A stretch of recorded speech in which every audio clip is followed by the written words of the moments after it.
아멘.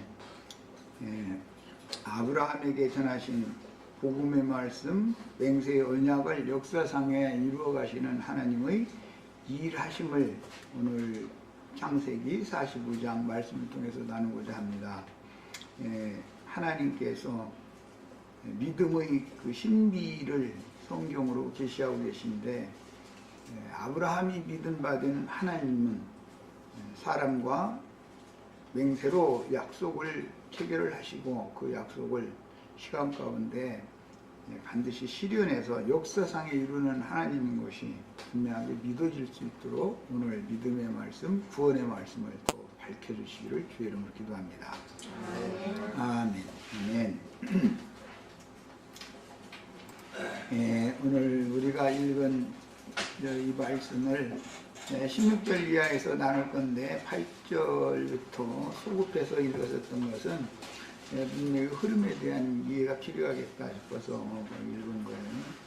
우선 잠깐 살펴볼 것은 8절 보면은 그런즉 나를 이리로 보내기는 당신들이 아니요 하나님이시라. 이게 요셉이 형제들에게, 그 형들에게 자신의 그 신분을 드러내면서 하는 말이에요.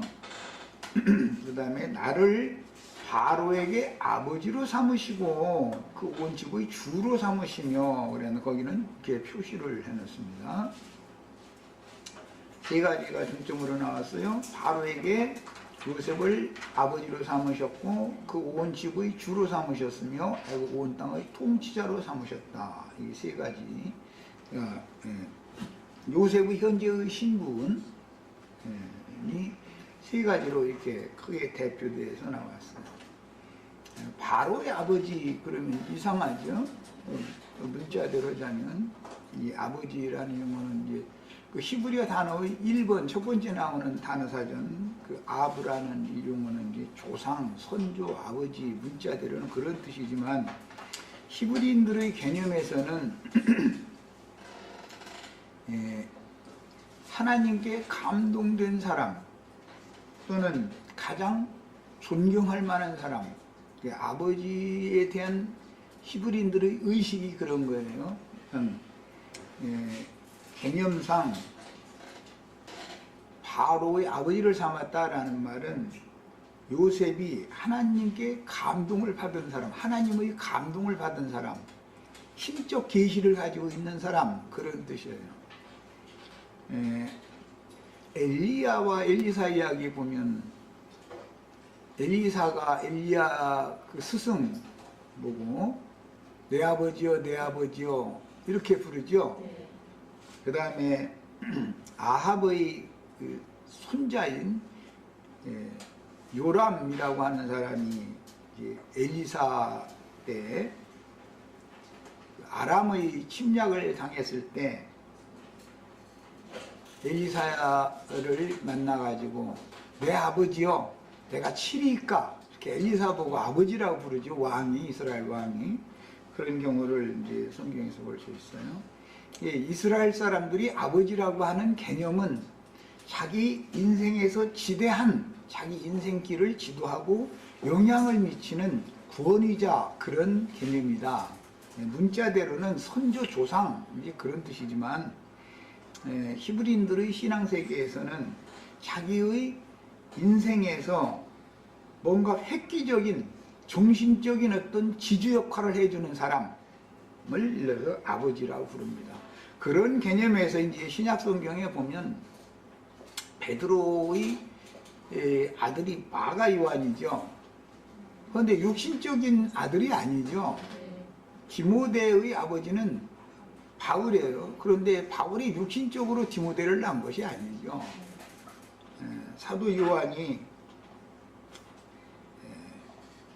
편지를 보내면서 부녀에게 편지를 하면서 네 자녀들이 곧 내 자녀들이다, 이렇게 표현을 했어요. 그러면 거기서 나오는 부녀라는 건 교회를 의미한 것이고, 교회와 사도의 관계는 부부 관계로 본 거예요. 그리고 교회에서 또 말씀을 전할 사명을 수행할 수 있는 사람들을 이제 낳으면 배출을 시키면 그런 사람들을 아들이라고 불렀다라는 것이 이제 히브리인들의 신앙관이에요. 그러니까 이런 문제를 잘 우선 마음에 담아 두셔야 되겠어요. 이해를 돕기 위해서 시편 105편 22절을 빨리 읽고 오겠습니다. 자, 성경 시편 105편 22절을 찾습니다. 예.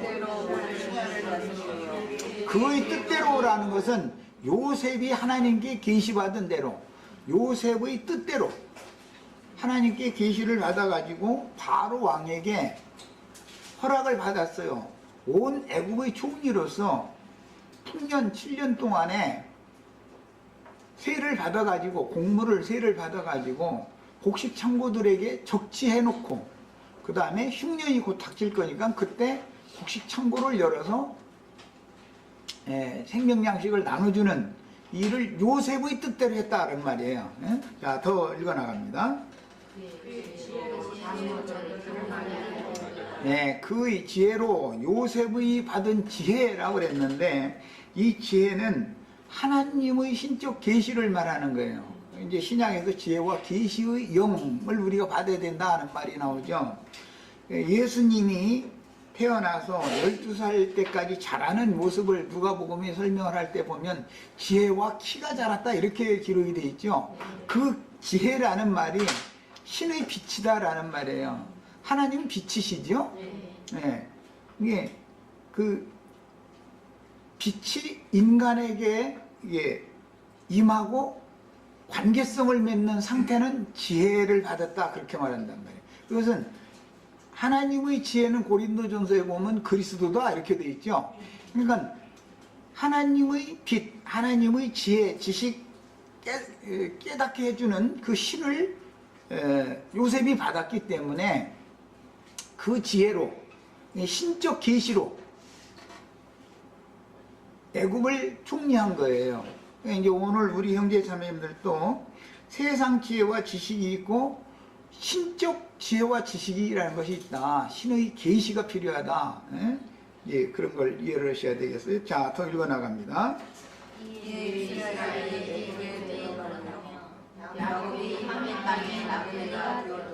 네.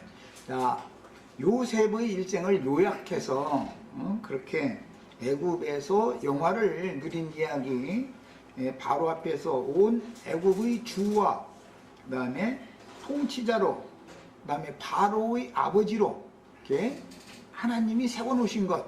하나님이 요셉을 애굽으로 보낼 때는 이렇게 세워서 쓰시고자 했다라는 말이죠. 하나님이 요셉을 괜히 보낸 게 아니죠. 바로의 아버지로 삼으시고 그 온 집의 주로 삼으시고 애굽 온 땅의 치리자로 삼으시려고 애굽에 보내신 거예요. 그냥 괜히 보낸 게 아니에요. 자, 이제 이런 말씀을 마음에 담아두시고, 요셉만 이렇게 돼서는 안 되고, 이제 오늘을 사는 우리 형제 자매님들이 다 이와 같이 세상의 큰 군주, 애굽의 바로라고 하는 것은 온 세상의 통치권자, 이제 그런 이제 개념인데, 의 아버지가 되는 거예요. 물론 이게 이제 야곱의 약전에 들어있는 말이기 때문에 이제 저 뒤에 나가면 야곱이 바로를 이렇게 축복하는, 손을 얹어서 머리에 얹어서 이렇게 축복하는 얘기가 나오죠.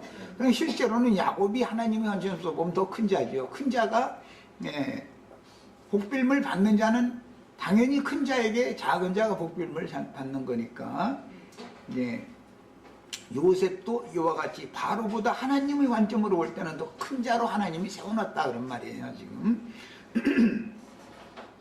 그 다음에 이 세상 나라의 주와 그리스도다 그런데 실제적인 통치권을 행사하시는 분이 예수님이라는 것이 믿어져야 되겠어요. 이제 요셉은 하나의 이제 상징적인 인물이었으니까, 예표의 사람이니까. 지금 신약시대의 우주 경영이, 인류 역사가 예수님에 의해서 통치되고 있다는 것이 믿어져야 된다는 거예요. 영의 세계는 반드시 인간 세상에 이렇게 나타나는 거예요. 인간 세상에 어떤 일들이 벌어지는 것은 어떤 영들이 그런 바람을 일으키기 때문에, 운행을 하기 때문에 그런 거예요. 이제 이런 것을 꼭 염두에 두셔야 돼요. 난 이제 직설적으로 이런 걸 이제 설명을 해드리더라고. 우리 형제 자매님들이 오늘 모임에 오게 된 것은 내가 그냥 내 몸이 여기 와 있는 게 아니고 내 몸을 주장하는 마음을 누가 감동해서 모임에 오게 됐는가를 생각을 해라. 모든 것을 그 원천, 근원을 생각하는 거예요. 사람은 몸만 가지고 있는 게 아니죠. 마음이 있고 마음을 또 움직이는 영이 있단 말이에요. 양심이라는 것이 있어요. 그래서 생명의 모든 원천은, 생명의 원천은 마음이고 그 생명 자체는 영에 있는 것이란 말이에요. 자, 이런 이제 개념을 잘 마음에 담아두시고, 요셉도 형들에게 이제 부탁을 하는 말이 뭐라고 되어 있냐면, 지체 말고 내게로 내려오게 하셔서 고센 땅에 거주를 하시면서 나와 가깝게 계시라고, 내가 거기에서 봉양을 하겠다고 이렇게 얘기를 했죠. 그 동일한 말이 이제 16절 이하에는 바로가 이 얘기를 해요. 그렇게 돼 있죠. 바로는 뭐 고센 땅 그런 얘기는 하지 않았고, 나의 땅 애굽에서 좋은 땅을 주겠다. 거기서 너희가 기름진 것을 먹을 수 있으니까 내게로 내려와라. 이렇게 말을 했어요. 자, 두 가지 이제 이 가나안 땅에 있는 야곱 족속을 애굽으로 초청하는 내용이에요. 지금 핵심 주제, 오늘 말씀을 나누고자 하는 핵심이 뭐냐면은 가나안 땅에 있는 야곱 족속을 애굽으로 초청하는 내용이란 말이에요. 요셉이 먼저 그 얘기를 했고, 오늘 우리가 읽은 16절 이하의 말씀에서는 바로가 그 얘기를 하죠. 바로가. 자,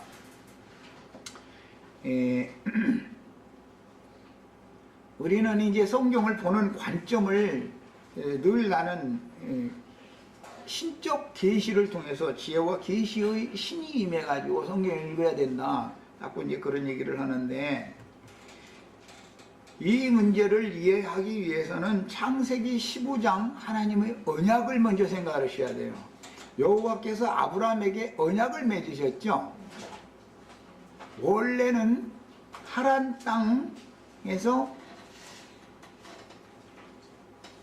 여호와 하나님께서 아브라함에게 나타나셔가지고 가나안 땅으로 이렇게 가라고 하셔서 하란 땅에서 가나안 땅으로 갔었죠. 그런데 이제 흉년이 온 거예요. 기근이 온 거예요.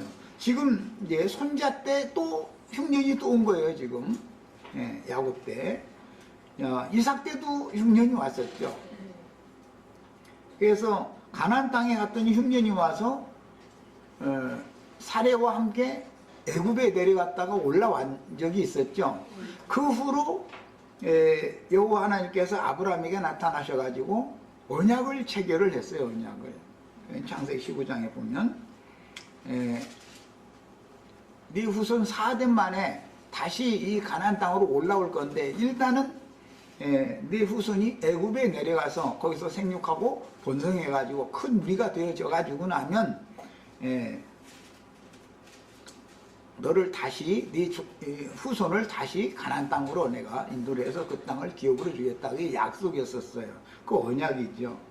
그런데 그 언약을 지금 역사상에 만만히 하나님이 이렇게 이루고 있다고요. 한 사람 아브라함에게 맺은 언약이었고, 그 다음에는 그 언약이 이삭으로 이어졌고, 그 다음에는 야곱으로 이어졌어요. 그런데 오늘은 이스라엘 12아들들에게 이것이 역사상에 이루어지고 있다 이런 말이에요. 하나님의 말씀은 반드시 땅에 떨어지거나 어디로 날아가 버리거나 하는 일이 없다. 말씀을 한번 다 받아들여서 믿으면 그 믿음을 나의 삶 가운데서 실현시키는 분이다라는 걸 믿어야 된단 말이에요. 우리는. 그래서 아브라함과 맺은 그 언약이 지금 어떻게 역사상에 이루어져 가고 있는가를 보여주는 거예요. 성경이라는 것은 아주 시처럼 어떤 하나님이 어떤 개인 한 사람에게 찾아오셔서 계시하시고 그 계시를 마음에 믿어서 받아들이면 약조를 하신단 말이에요. 하나님이. 그리고 나서는 그 약조가 그 대에만 다 이루어지는 게 아니고 이제 후대로 점진적으로 가면서 계시가 더 확대 적용이 되는 거예요. 역사에 이게 적용이 되는 거예요.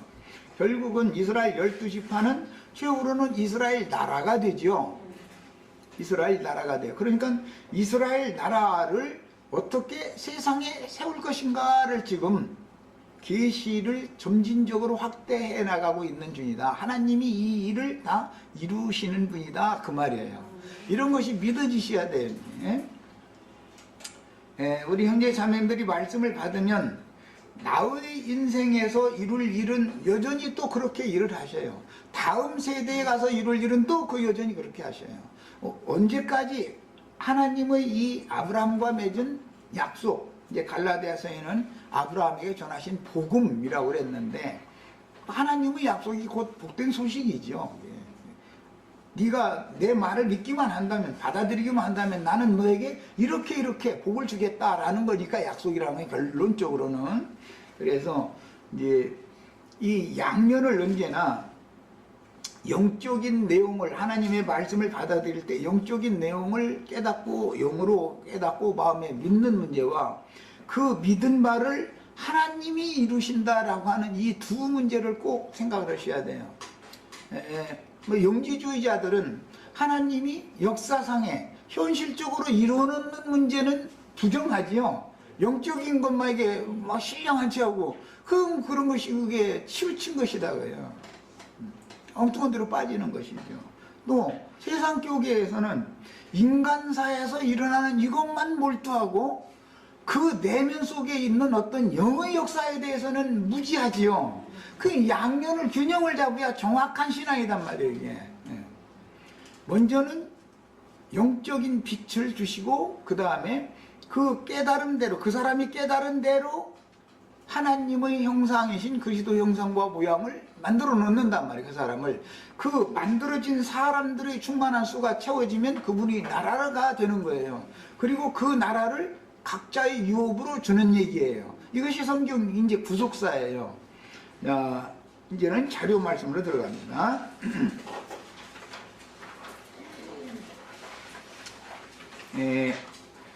아브람과 약속을 맺으실 때는 출애굽이라는 말은 많이 들어보셨지만 입애굽이라는 말은 잘 안 치요. 애굽으로 지금 가나안 땅에 있는 야곱 족속이 애굽으로 유입되는 문제와 관련이 되는 말씀을 오늘 우리가 읽은 것이죠. 애굽에서 나가는 얘기를 한 게 아니고 이것은 먼저 아브라함 자손을 애굽에서 400년 동안 종살이를 하면서 많은 연단 시험 가운데서 생육하고 번성해서 큰 민족이 이루어지면 그때 내가 400년이 차면 내가 불러내겠다. 그렇게 약속을 하셨으니까 이것이 역사상에 어떻게 이루어져 가고 있는지를 지금 잘 생각하셔야 돼요. 오늘 말씀은 입애굽을 말하는 거예요. 출애굽이 아니고. 그러니까 입애굽 시에도 하나님께서 바로를, 애굽의 바로를 쓰셔요. 출애굽 시에도 바로를 쓰시죠. 밀어내주는 바로도 필요하고 받아들이는 바로도 필요한 것이죠. 자, 이것이 이제 오늘 나누고자 하는 핵심이에요. 이것이 이제 성경을 보는 관점이에요. 지금 요셉을 받아들여준 요셉과 요셉의 가족을, 권속들을 받아들여주는 바로 이야기를 지금 하는 거예요. 이게 야곱 족속이 수레를 타고 애굽에 내려오면 입애굽을 하는 것이죠. 앞으로 400년이 지나면 출애굽을 또 하실 거예요. 그때는 그때대로 하나님이 쓰시는 바로의 역할이 있어요. 이때는 이때대로 하나님이 쓰시는 바로의 역할이 있는 거예요. 이제 성경에는 이 세상 임금, 세상의 큰 군왕을 적그리스도다 그러죠. 적그리스도. 바다에서 올라오는 짐승이다 그래요. 예, 입애굽을 할 때는 적그리스도가 애굽으로 하나님의 백성들, 가나안 땅에 있는 하나님의 백성들을 유입시켜 주는 거예요. 받아들여 주는 거예요. 그러나 때가 차면 출애굽을 시켜야 된단 말이에요. 그때는 계시록에 이제 그 출애굽을 하는 일에 쓰임 받는 바다에서 올라온 짐승의 그 열 뿔들의 그 맨 머리가 되는 그 적그리스도는 데살로니가 후서에 보면 저희 때에 나타나야 하기 때문에 막는 자가 있다 그랬어요. 그러니까 그 저희 때라는 건 아브라함에게 약속하신 때를 말하는 거니까 400년이 찬 다음의 애굽 바로 왕은 출애굽을 시켜줘야 되는 적그리스도죠, 말하자면. 그런 뜻이단 말이야. 성경을 본 이제 관점을 쓴 말씀을 드린 거예요. 자, 이제 자료 말씀으로 봅니다. 요셉 당시에 애굽의 그 바로는 요셉을 신임을 했죠. 이와 같이 지혜로운 사람을 내가 만난 적이 없다. 그래가면서 요셉이 자기의 꿈을 해몽을 해준 것 때문에 그는 하나님의 신에게 감동을 받은 사람이다 라고 인정을 했어요. 그때 당시 애굽에는 온 제사장도 있었고 태양신을 섬기는 제사장도 있었고 그런 사제들이 많았어요. 그럼에도 불구하고 그들은 바로의 꿈을 해석을 못했어요. 애굽의 그 영적 지도자들은. 그런데 감옥에 갇혀있던 요셉이 그걸 정확하게 해석을 했기 때문에 이제 요셉을 더 신임을 하게 됐죠. 그러니까 이제 바로의 아버지로 삼으셨다 그 말은 바로의 정신적 지주가 바꿔졌다 그 말이야. 지금까지는 온 제사장이었는데 태양신의 제사장이었는데 바로는 정치적인 권세는 있지만 신적 권위는 없는 사람이잖아요. 고대 사회에서는 늘 이제 이 신적 권위를 중요하게 여겼어요. 물론 지금도 마찬가지예요. 지금은 이제 영적 지도자의 그 권위가 있는 사람이 우리나라에 없으니까 오히려 대통령의 권위에 그냥 굴복하는 이상한 정치 지도자, 종교 지도자들만 많고, 지난번에 김수환 추기경의 사람 이름 불러서 그런데 그분은 온 대한민국 모든 국민이 거의 다 그분을 존경했기 때문에 왜 특히 군합발로 이렇게 철권 통치를 하는 시대에는 더 강력한 영적 지도자를 하나님이 세운다 그런 말이에요. 아합 왕 때 아시아나 요람 때는 엘리야나 엘리사가 사역을 하잖아요. 그런 거 같은 거예요. 언제나 그렇게 하는 거예요. 뭐든지 정치 권세가 강력하면은 거기에 대응하는 하나님의 종을 보낸단 말이야. 국민들이 다 영적 지도자를 존경하고 따르게 만드는 거예요. 그럼 정치 지도자는 싫어도 복종을 안 할 수가 없는 거예요. 국민들의 민심 동향이 자기의 그 정치 생명을 좌지우지하게 마련이니까 그 정치 지도자가 말 한마디를 툭 해서 많은 말을 안 쳐. 정치 지도자들이 잘못하는 거에 대해서 종교적인 영적 본인을 가진 사람은 뭐 아는 말을 잘 안 해요. 한두 마디 이렇게 간략하게 요약해서 딱 시대의 상을 딱 반영을 해줘버린단 말이에요. 그러면은 대통령이라고 해서 함부로 부다죠. 그런 것과 같은 거예요. 그래서 바로의 아버지를 삼았다라는 말은 요셉을 바로의 정신적인 지주로 바로가 인정하고 있다 그런 말이란 말이야. 지금까지는 태양신의 제사장 사제를 정신적 지주로 바로가 생각하고 있었는데 그 꿈을 해몽해서 실제로 그 꿈대로 7년 흉년이 지난 다음에 지금 흉년이 2년이 지나간 상태니까 꿈 해석대로 돼가고 있는 거 아니에요. 그러니까 바로가 이 사람이 하나님이 보낸 종이다라고 인정을 안 할 수가 없는 상태예요. 그런 개념이 바로의 아버지를 삼았다 그렇게 말을 하는 거예요. 이해하셨죠? 이게 굉장히 중요한 말이에요.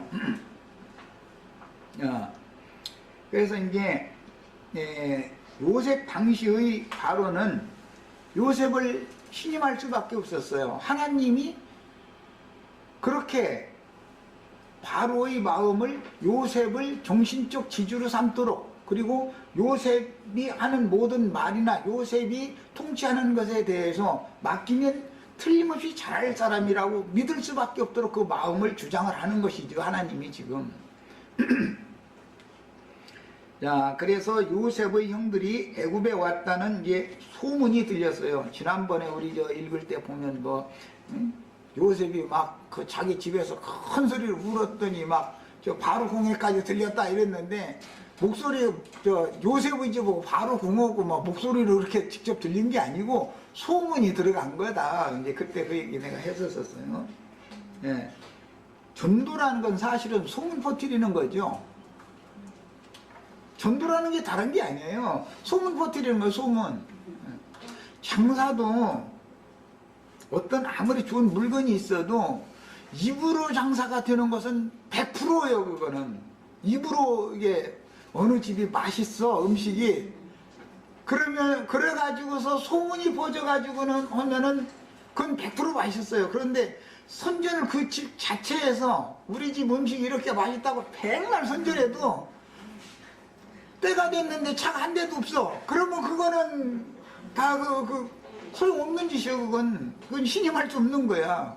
이런 것과 같이 소문이라고 하는 것이, 입소문이라고 하는 것이 사람의 마음들을 실제로 다른 사람한테 전달하는 내용이기 때문에 그렇게 중요하죠. 그런데 이제 요셉이 이렇게 큰 소리로 이제 울었는데 사실은 그건 슬픔의 울음이 아니고 기쁨의 울음이었으니까 이제 그런 말이 이제 바로 궁에 들리니까 바로가 이게 무슨 일인가 해서 이제 알아봤겠죠. 그런데 요셉의 형제들이 가나안 땅에서 식물을 구하러 내려와가지고 형제들이 지금 서로 상면을 하고 있다. 그래 그냥 얼싸안고 울었다더라. 이제 이러니까 바로가 즉시로 오늘 말씀대로 반응을 하기를 그러면은 가나안 땅에서 그 고생하지 말고 내가 다스리는 이 애굽 땅으로 내려와라. 그러면 애굽 땅 중에서 좋은 것을 주겠다 그랬는데 사실은 애굽 사람들이 좋아하는 땅이 아니지요. 고센 땅이라고 하는 곳은 고센 땅이라고 하는 것은 그 아담의 그 둘째 아들이었던 아벨이 목축하던 땅이잖아요. 그리고 이제 그 출애굽기에 보면 그 고센 땅에는 빛이 있었다 그랬어요. 애굽 전역에는 흑암, 어둠이 가득했다 그랬어요. 그럼 뭐 이제 물리적으로 보자면 해가 저 고센 땅 쪽에는 이제 구름이 이렇게 이렇게 그냥 좀 이렇게 열려 있었고, 그래서 이제 고센 땅 쪽에는 해가 비쳤고, 뭐 다른 지역에는 뭐 구름이 해를 이제 가렸다 이제 그렇게. 뭐 설교들 다 그렇게 하더만. 그런데 그건 뭐 이제 과학적으로 물리적으로 그럴 수가 있어요. 그렇지만 그건 하나의 조상이고 실제로는 고센 땅에 하나님의 백성들과 하나님이 비치신 하나님이 함께 계셨다. 그럼 그 말이고, 바로가 통치하는 영역에는 비치신 하나님이 함께 아니라 마귀가, 죽음과 어둠의 권세자인 마귀가 바로가 통치하는 영역에는 함께했다. 이제 그런 뜻이죠. 성경 이런 대부분 이제 해석을 그렇게 해야만 또 정확하게 맞는 거예요.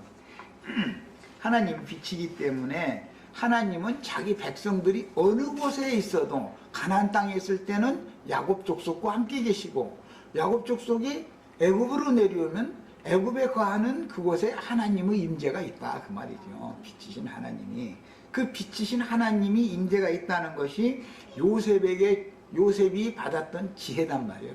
지혜로 장로들을 다 교훈하고 다 드린다 그러는데 그게 하나님이란 말이에요. 요셉의 지혜가 아니죠. 요셉에게 하나님의 그런 지혜의 신이 임한 것이지. 개념이 이제 이런 거예요. 그 다음에 바로는 즉시 애굽 땅에서 수레를 가지고 올라가서 너희 아버지와 처자들을 태우고 애굽에 내려와서 내가 애굽 땅의 좋은 곳을 줄 거니까 거기에 내려와서 거기서 거해라. 그럼 거기서 너희가 기름진 것을 먹을 것이다. 이렇게 초대를 했어요. 이 바로의 초대라고 하는 것이 하나님이 지금 이 바로를 쓰시고 있죠.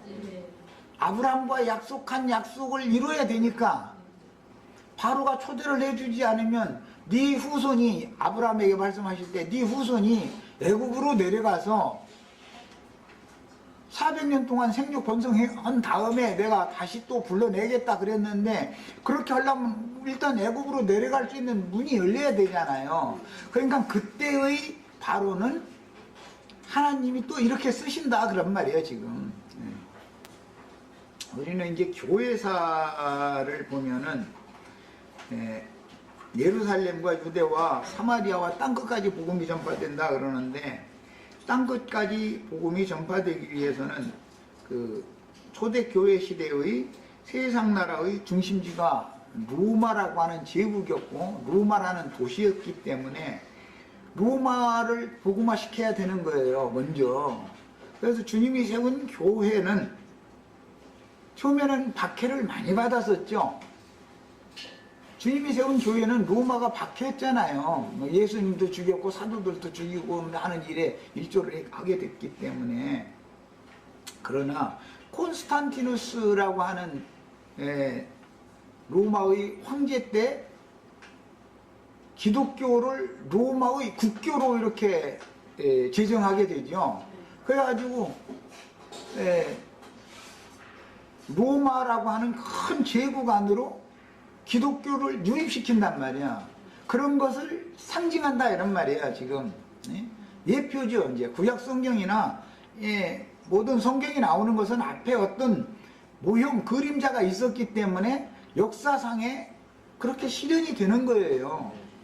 이제 초대교회 때는 세상 나라에 하나님의 백성들이 유입되는 시기였고, 지금은 출애굽을 하는 시기죠. 말하자면 연단 시험 가운데에서 충만한 수가 차면 또 쫓아내주는 바로가 있어야 되는 거예요.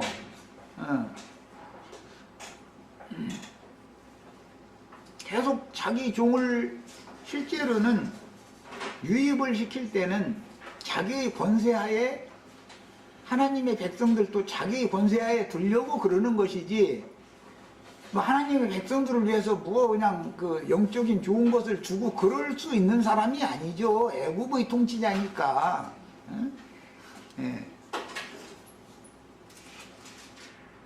그 다음에 출애굽을 시켰던 출애굽기 1장에 나오는 그 바로 요셉을 알지 못하던 바로가 일어나가지고 이스라엘을 그렇게 혹독하게 부려가면서 학대한 얘기가 나오는데, 그 출산 때 같으면 삼신 할머니가 학대를 해서 내쫓아야지, 계속 데리고 있으면 출산 못하지요.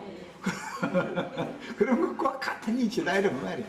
그래서 그게 출산 때가 찰 때까지는 잉태된 아이와 출산할 시기를 만난 아이를 생각하시면 돼요. 지금은 애굽이라고 하는 거는 이스라엘 나라의 모태와 같다. 하나님 나라의 천국 농사를 하는 것은 세상이다 그래요. 세상에다가 천국 말씀, 천국의 사자들을 보내가지고 천국 말씀의 씨를 심는 것이죠. 그 말은 다른 표현으로 말하자면은 아내가 남편을 영접해 주는 것과 같은 이치다 이거예요. 지금 상황이 그런 거예요. 그럼 하나님의 말씀을 맡은 민족이라고 하는 것은 야곱 족속인데, 야곱 족속이 애굽에 내려와서 고센 땅이라고 애굽의 중심부에 저 내면에 있는 중심부예요. 이제 모태가 이렇게 중심부에서 아이가 잉태돼서 자라는 거 아니에요. 그 같은 이치예요. 이제 천국의 씨를 하나님은 이런 방식으로 심는단 말이에요. 하나님의 자녀들을 세상에 그렇게 잉태시키고 때가 되면 출문을 시키는 거예요. 이제 출애굽기에 나오는 바로는 우리나라 말로는 삼신할머니요. 말하자면 자꾸 엉덩이 때려가면서 나가라고 해서 쫓아내는 것이고, 지금 요셉 때의 이 바로 왕은 유의 받아들여주고 있는 중이단 말이에요. 오라고 자꾸 초대를 하는 거예요. 사실은 다 자기 종 삼으려고 그러는 거예요. 하나님의 백성들을 자기 종 삼으려고 그러는 거거든요, 전부. 이제 이런 걸 일러서 현대어로는 교회가 세속화된다 그렇게 말하죠. 세상이 받아들여졌죠. 우리의 경험으로만 해도 70년대, 80년대, 90년대 초까지는 어마어마하게 기독교계가 우리나라, 특히 대한민국에서 기독교 부흥 시기를 맞았었어요. 세상이 막 영접하고 막 받아들여주고 다 세상이 다 좋아했어요, 기독교를. 그런데 이제는 그 바로왕이 마음을 바꾼 시대가 돼가지고 삼신할머니가 날마다 후려쳤어. 그래가지고 세상이 그냥 기독교를 요즘에는 그렇게 욕했어 지은제. 그 무슨 뜻이야? 세상에서 나가라 이거야. 너희는 나가라. 너희하고 같이 우리 세상이 말이야. 같이 있고 싫다. 지금 그러는 중이에요. 이제 이런 것을 이해를 하시면 되겠어요. 자, 당시 애굽왕 바로의 마음을 주장하시는 하나님의 숨은 손길을 이렇게 볼 수가 있다. 그 다음에 하나님은 아브라함의 후손들을 이방에서 계기되게 하실 것을 작정하셨기 때문에 창세기 15장에 아브라함과 이미 그 언약을 맺었죠. 하나님의 말씀은 거짓말 하실 수 있어요 없어요? 하나님은 절대 거짓말 하실 수 없어요. 하나님이 맹세하신 언약이에요. 이거는 아브라함과 맺은 언약을 지금 역사상에 이렇게 이루어가고 있는 중이다 그런 말이에요. 주님의 예언도 이제 세상 끝날까지 뭐 이렇게 한다, 세상 끝에는 이렇게 한다, 주님의 성령께서 예언하시고 교회에게 약속을 하셨으면 그거 이루어져요 안 이루어져요? 반드시 이루어지는 거예요. 그게 안 이루어진다고 믿는 것이 너무 지나치게 신령한 사람들이죠. 무슨 역사 얘기를 하고 있느냐고 이러고 있단 말이야. 역사상에 이루어지지 않으면 하나님의 말씀이라는 이 사실 참되다라는 증거는 뭘로 삼을 거예요? 내가 마음에 믿었는데 나의 믿음이 나의 인생에 적응되지 않는다면, 이루어지지 않는다면 뭐라고 했습니다. 믿었다는 증표가 또 뭐예요? 아무것도 아니죠. 이런 양면을 잘 하셔야 되겠어요. 자, 그 다음에 애국 땅에서 바로가 가나안 땅의 야곱에게 올려보낸 이제 이 수레는 그때 당시로는 영접을 요셉을 신임하는 바로였기 때문에 요셉의 아버지와 요셉의 권속들을 영접을 해서 애굽으로 내려오게 하기 위해서 수레를 올려보내는 거예요. 그러니까 야곱 가족을 태우고 오라는 것이죠.